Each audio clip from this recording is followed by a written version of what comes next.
What is going on YouTube? It is Devin the Day Trader back with another midday market review. I really wasn't going to do a video today because there has literally been practically no movement in the markets at all today. If TradingView is right with their volume, then we've only traded about 28.5 million shares and there's only about an hour to go until the market closes. And I don't think we are going to have a significant volume push like we did yesterday, where we did over like 15 million shares in the last 10 minutes. But you'll never know. I guess we'll see what happens. So it is another green day for me. I don't know how I'm able to keep afloat in this choppy sideways movement, but I was able to snag about $4. We'll round it up to $4 on the day. Taking the Q's bearish. With this trade, it brings my total weekly profit up to $11.42 and my total monthly profit for June up to $34. So we're getting close to finally getting to a level where I'm comfortable with on the month. I feel like this month has been very successful despite all of the choppiness and all of the sideways action that we have been seeing. So I'm feeling really comfortable with my trading style, and I'm feeling more comfortable holding positions longer than I normally would. So overall, I'm really successful with how this month is going. Obviously, I'm not going to be able to live on $34 a month, but part of that is just not even my fault, really. It's just the market not really wanting to cooperate. So after today's wins, this puts me up to 14 total wins since switching my brokerage over to Tastyworks. Brings my losses are at 9. And then we'll round the win-loss ratio up to 61%, which is a pretty steep improvement from about a few weeks ago where I had 3 losses in a week. So I'm pretty happy where that is standing now. Ultimately, I would like to see that up to 66%, but beggars can't be choosers. We'll see what happens over time. Current account balance when I started with Tastyworks was $3,000. Right now it's about $2,950, so about $50 from the break-even point, and then the total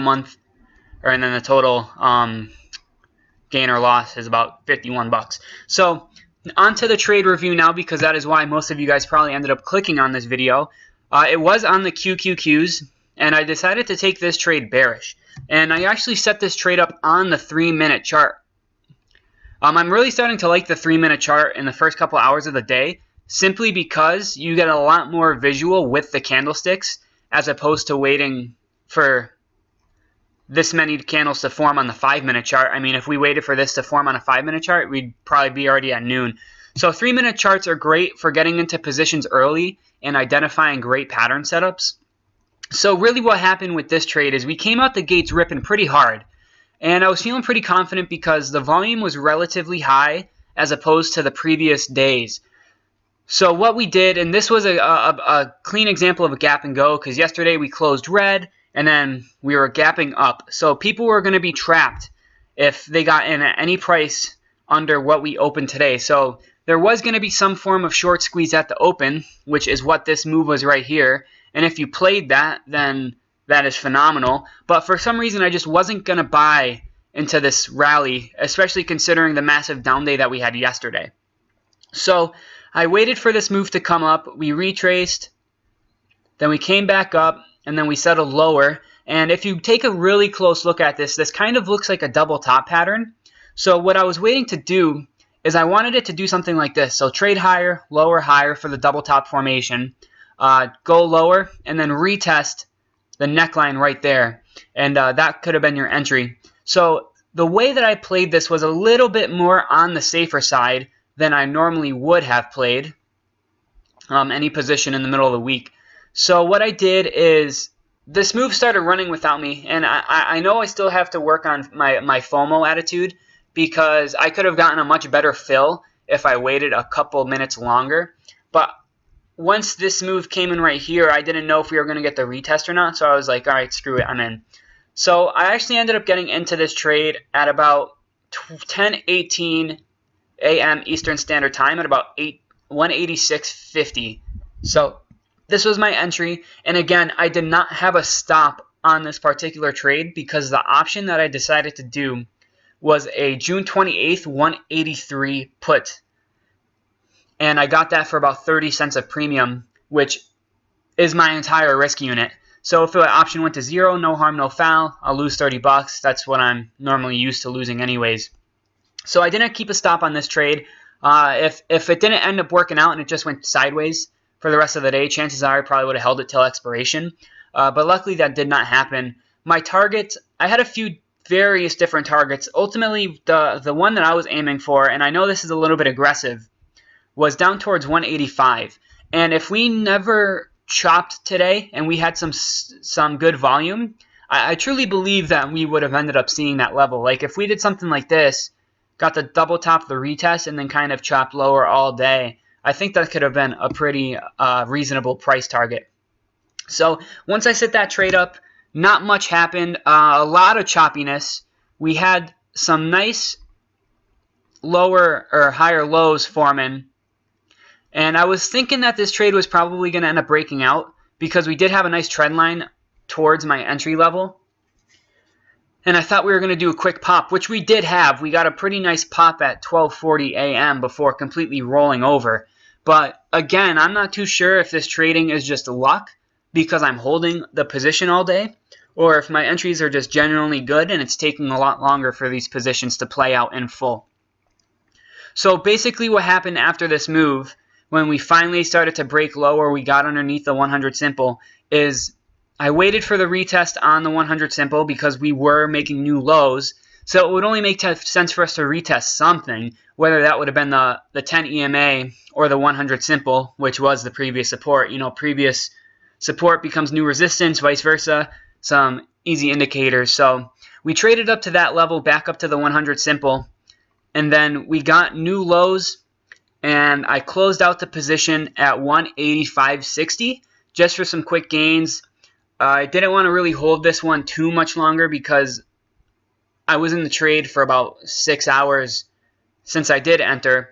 It is possible that during power hour we do get a nice flush down to 185, but the premium was already killed at that point, and I didn't want it to get killed even further. I mean, if I give an arrow here, when we were at the high right here of 186.65, I was down like $8 on this trade, and we were only 15 cents above our entry. So really just another really choppy sideways slow day, another day that premium gets absolutely slaughtered. On days like this, I am very jealous for option writers because this is like exactly what they want to happen. Just complete choppiness, complete sideways movement. And if I'm being honest, I lost all mental capacity to hold this trade any longer than I would have. I lost a few brain cells holding this one. I really did. But overall, it's a win. It's another profit that I can add to the trading book at the end of the day. I just really hope that we start to see some volatility bouncing around. And the one thing that did help my mental structure with holding this trade longer than I normally would have is about around this time right here, I completely stepped away from the computer and I went to go do other things. And then luckily when I came back, we were already trading lower. So that has seemed to be helping me out the past 3 days where I've gotten in these trades and they've done absolutely nothing, is just to take a step back, walk away, come back in a few hours and see what the trade is doing. So if you like that style, if that's what you do, or if you want to explore that more, I would definitely recommend it. And even on days where moves aren't sideways, it's more or less better to just set the trade and forget it. Put your stop in place, get in the trade, and just walk away and come back, because chances are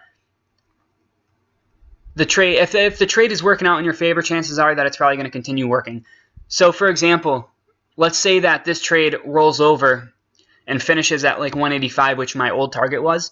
If I walked away and then came back with like 30 minutes to go for the market, then I would have saved myself a couple $dozen by doing so. So I don't know, that's just a nice tip. If you guys want, you can try that on a small scale to see how it works for you. It's very difficult to do because it's real money, and real money's on the line, and people like to see what their position is doing. So again, just another quick tip. Other than that, not really much going on today. I'll pull up the daily chart so you guys can see. I thought we were going to see an inside day candle today. I really did once we got the open. Maybe like a high wave doji candle.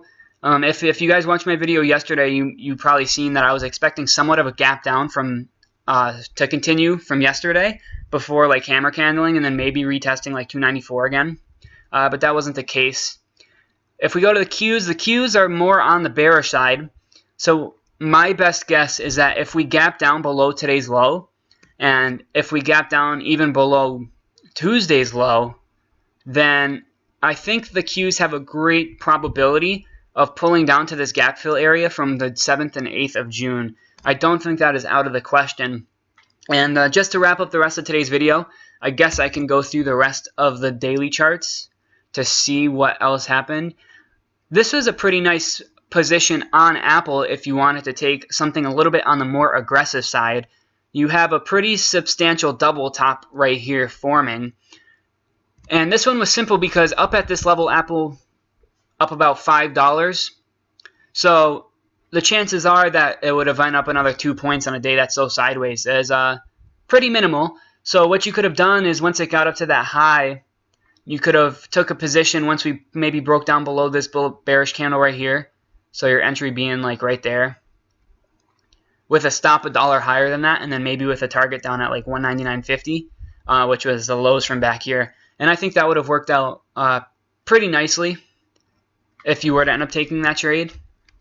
Baba just the epitome of sideways. Baba not really doing much on days with a lot of choppiness. This is basically Baba's signature move here, just completely sideways.